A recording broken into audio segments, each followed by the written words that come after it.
The Other Five present Miss Barbara Britton and Mr. George Petrie in The Manor House.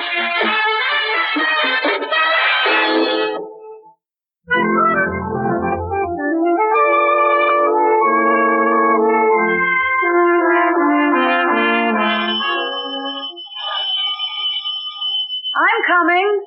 There's no need to ring and ring. I'm coming. Yes? Hello. You wanted to see me? That's right, Miss Billings. I guess maybe you're surprised. I certainly am. I suppose you know who I am, though. I'm afraid I don't. Oh. Well, I'm Joe Stepanak. Maybe you've heard of me. I'm afraid I haven't. Oh. That's going to make it a little tougher. Can I come in and talk to you? Well, this is only a rooming house, you know. It's not suitable I just want to talk to you for a minute. I never had a caller here before. I certainly couldn't take you to my bedroom, and I'm afraid that's all I have. It must be a front parlor. Well, I suppose that would be all right. Won't you come in? Thank you. Right in here. Won't you sit down? Thank you. Well, Miss Billings, since you don't know who I am, I guess maybe I'd better tell you that I'm one of the richest men in the county. Indeed. I grew up in this town, but you wouldn't know me even if you weren't so much younger than I am. I grew up in the flats. My father was a bootlegger. Oh? I'm just telling you this so you know I'm not kidding you about my background, you see what I mean? I wish you'd come to the point, Mr. Stepanak. I remember when I was a boy, I used to walk past the house your parents had then. Every night I walked past it. There was some house.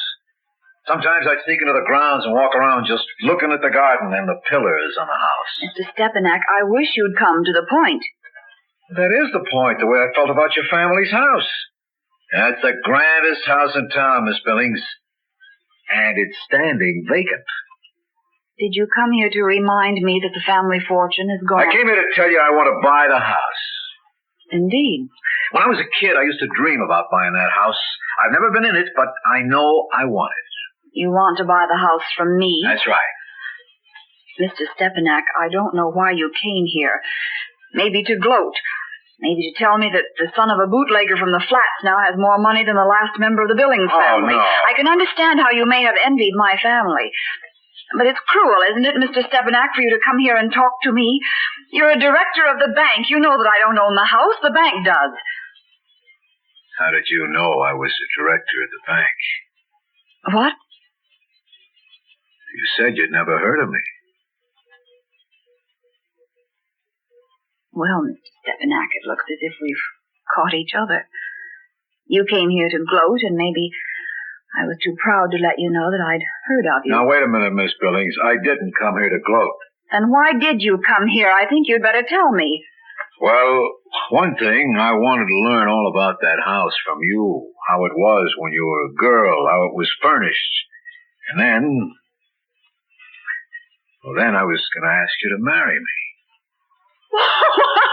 All right. I don't blame you for laughing. Will you listen to me? Well, if you insist, but I may laugh again. I'll tell you how I felt about your house. Well, I felt the same way about your family. You don't have any idea, Miss Billings, how a boy from my side of the tracks can get fascinated by people like you. When you were, maybe 15 years old, 10 years ago or so, I used to look at you when you walked down Main Street, and I used to say to myself that someday I'd get to know you. Once in a while, I'd say, when that little girl grows up, I'm going to marry her. This is ridiculous. Maybe, but a lot of wild things, I said to myself, have happened. What could possibly have made you think I'd marry you? Well, I could get your house back for you. I'm going to buy the house anyway, and if you were my wife, it'd be yours again. Marriage is supposed to have something to do with love and feeling. Well, I figured that maybe you'd fall in love with me when you saw that I loved that house as much as you did. Oh, really, Mrs. No, look, I'll make a deal with you. Let's forget that I said anything personal. Let's forget about marriage and all that. I'm going to buy that house. How long since you've been in it? Not since Daddy had to turn it over to the bank. 7 years ago. You'd like to see the inside of it again? What are you getting at? like to have you show me the house. Dear me. You are a strange man. Well, who could show it off better than you? I don't know whether I want Why to... not? Why not? Oh, don't press me. I'll think about it. You can call me the first of the week. It's a deal.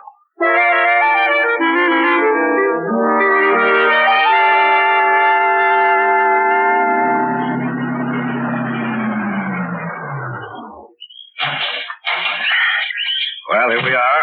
I should think the bank could have had someone cut the grass. When I've bought the place, that lawn will be like a green carpet. Shall we go in? Yes. Seems strange to be coming here again. Yeah, it seems funny to me to be coming here for the first time. I've dreamed about this for a long time. It's so empty. What? I never saw this entrance hall without furniture. Let's go in. There'll be furniture here again. It was massive. A big oak table over there. Servants used to leave our mail on it. Big oak chairs against the wall. There was a large painting, a hunting scene over the table. That's a beautiful staircase. It had a red carpet. We changed it every 3 years, but it was always the same red. Want to see the drawing room? Drawing room. And me, a boy from the flats. I never saw such a big fireplace and those windows. Doors. French doors. I used to stand there when I was a little girl and watch the gardener. Wow! You can live in this kitchen. I very seldom came here, actually, except to get a piece of bread and butter and sugar from the cook. Let's go upstairs. These are the biggest bedrooms I ever saw. 4 posters in every one? Yes. Now, what's this room? It's my old bedroom. Well, let's have a look at it. No, leave the door closed. I'm sorry, Mr. Stepanak. But that room is the room where I did all my dreaming. I read my favorite stories in that room. I had a dollhouse there. Mr. Stepanak, I don't think I want to show you any more of the house. I'd like to go.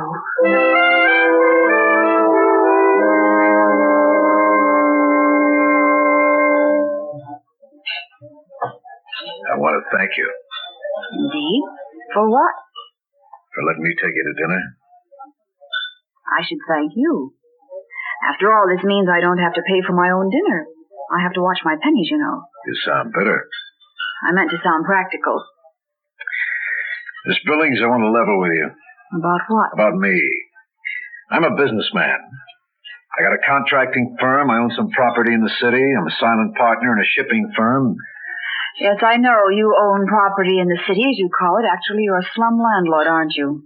And I know your construction firm somehow gets more state contracts than any other. Is that all you found out about me? Not nearly all. But you don't want to hear the rest, do you? You know it anyway. I'm not going to try and excuse myself. That's a point in your favor. You don't know what it's like to grow up the way I did. The whole house we lived in would fit into that drawing room in your family's house easy. Please. I suppose a girl like you thinks I'm some kind of a barbarian. That's exactly what I was brought up to think about people like you. I'm going to buy that house. I know. And my father lost it because he wouldn't let himself be like you. He could have declared bankruptcy, but instead he paid his creditors and lost the house. You know, some men put their houses in their wives' names. Good heavens. Are you bribing me now? I don't know. All I know is that I want you. And I want the house. And I want you in it.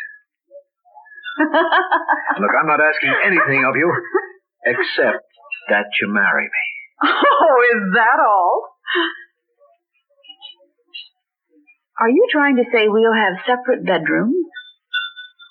Until you fall in love with me. This is absurd. And a man of my means usually settles a little money on the woman he marries. I've never been bribed before. Are you going to leave the money in an envelope unobtrusively on the table here, or shall I ask you how much? I had in mind $100,000. Now go ahead and laugh again. All right. Never mind. Come on. I'll take you home. If you want to. But first, don't you think we should set a date for the wedding?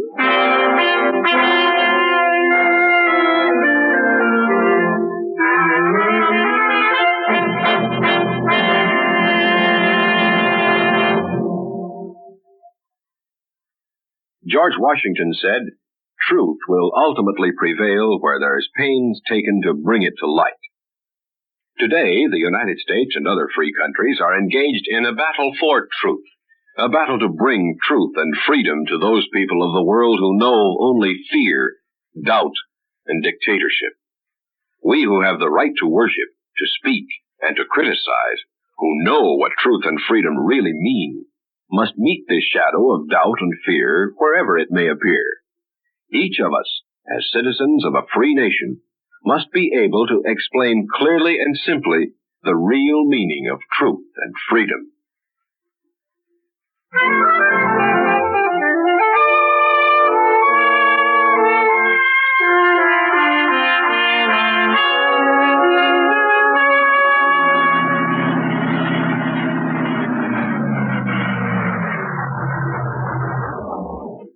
Mrs. Stepanek, here's your house. You've had it painted. That's right. And how do you like the lawn now? The way it used to be. You didn't tell me you were doing all this. I wanted to surprise you. Even after the kind of honeymoon we had? I told you I could wait. You know, I thought a businessman like you would probably make me pay for all this out of my $100,000. Well, come on, what do you think I am? It was nice of you. Thanks. Shall we go in?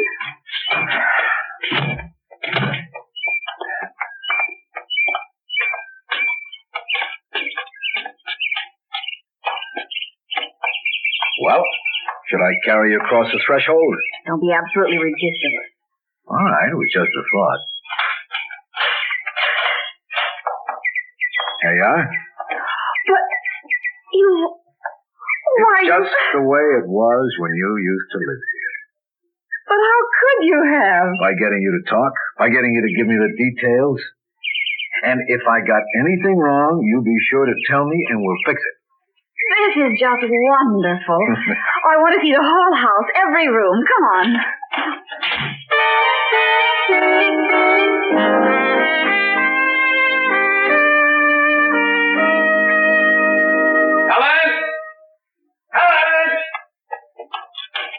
Oh, hello, Helen. I'm home. I can see that. As a matter of fact, I could hear it. Oh. You mean I shouldn't shout? Well, it isn't really necessary. I won't do it again. You just teach me and I'll learn not to be a barbarian. And look, Helen, don't you find you're liking me a little bit more? We've only been living here a month. Okay, a bargain's a bargain. Helen, we're going to have a party. A what? A party. There are some business associates of mine. Business associates? You mean we're going to have a business conference with drinks and dinner, is that it? Well, not a conference, but everybody entertains business associates. My father never did. This house was a place where we entertained friends, not people we expected to get money from. Oh. Well, I said you'd have to teach me. I'm sorry, Joe. I can't help the way I was brought up. I know. But let's not make it a habit. We'll have this one party just as you want it. After that, we'll see if we ever want another business party here.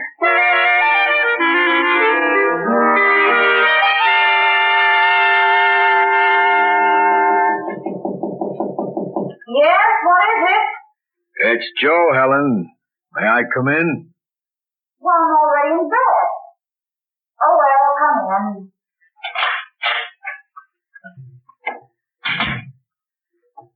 party wasn't so bad, was it? No. In all fairness, really, it wasn't. I was proud of you. Oh, not really. I mean that I was proud of you, and I was proud of this house. Yeah, that they were impressed, too. Yes, I believe they were. You know, I'm on top of the world. I got the best house in town, and a wife who's Classy? Don't make fun of me. But classy, yes. Helen. Yes.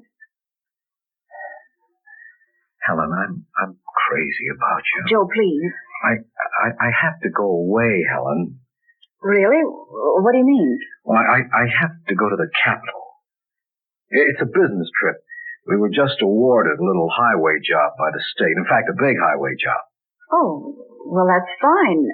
When are you leaving? Tomorrow night, after I clean up some things at the office. And how long will you be gone? About a month. Helen? What?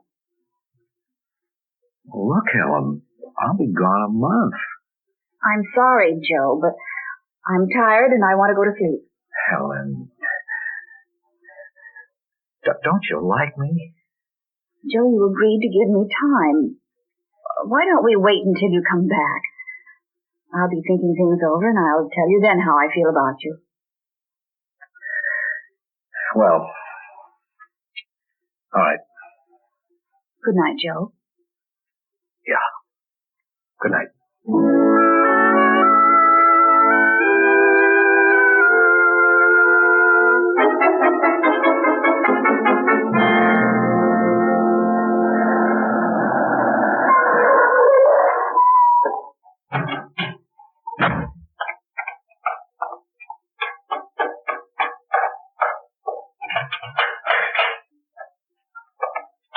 Helen!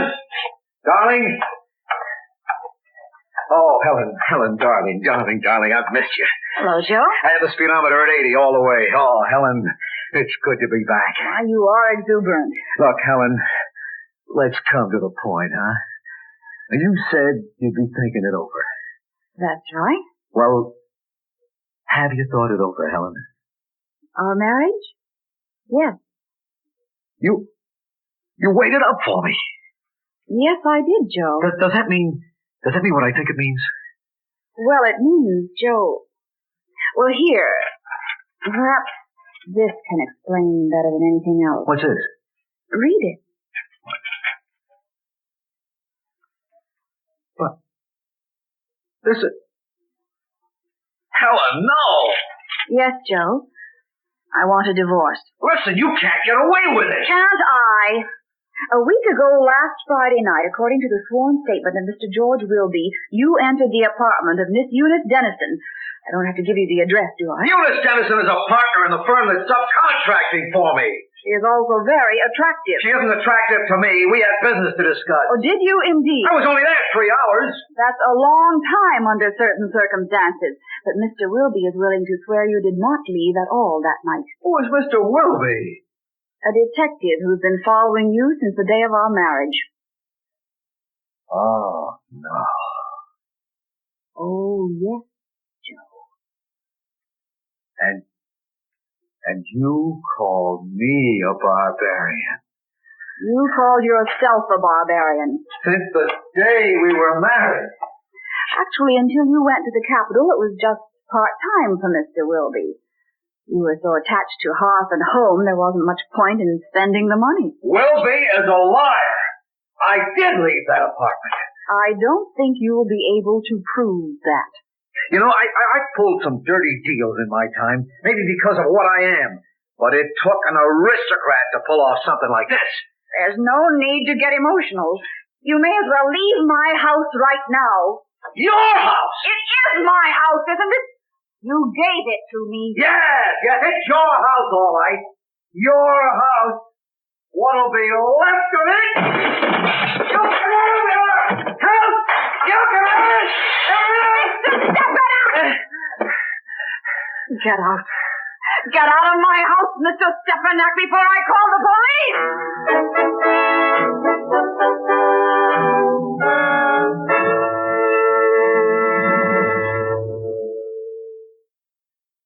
You there, boy. Now sit up, look spry, step lively. This is your great-grandpa, and then some. My name? I've been called Johnny Reb, and I've been called Billy Yank. I'm a soldier. Civil War. What do you want to know about soldiering? Trench warfare? Well, we did a heap of it. And in a way, that was all new. See, General Robert E. Lee was the first to use it, effective-like. And all your so-called modern devices such as automatic weapons and armored warships, submarines, and fields of fire, well, where do you think they first showed up? In the Civil War. And the same goes for most of your tactics and strategies. Nobody's improved much on Lee's methods of deception, or Sherman's treatment of logistics, or Sheridan's handling of combined arms. No, siree. And take a look at Sherman's famous march to the sea. Look at how he deployed him 60,000 men, cutting a swath 60 miles wide from Atlanta to the sea, and fighting 10 to 30 miles a day, mostly on foot, and with no lines of communication or no line of supplies, and practically without horses or ammunition. Now you, boy, with the newfangled weapons, you got a different road to hoe. No denying it.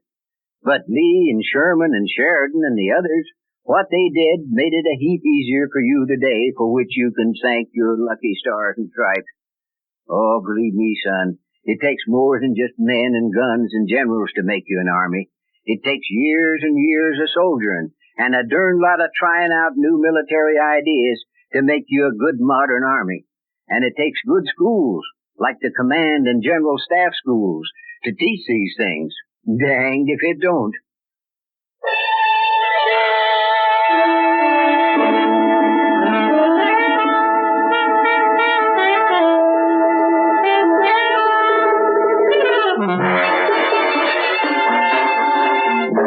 Theater 5 has presented The Manor House, starring Miss Barbara Britton and Mr. George Petrie.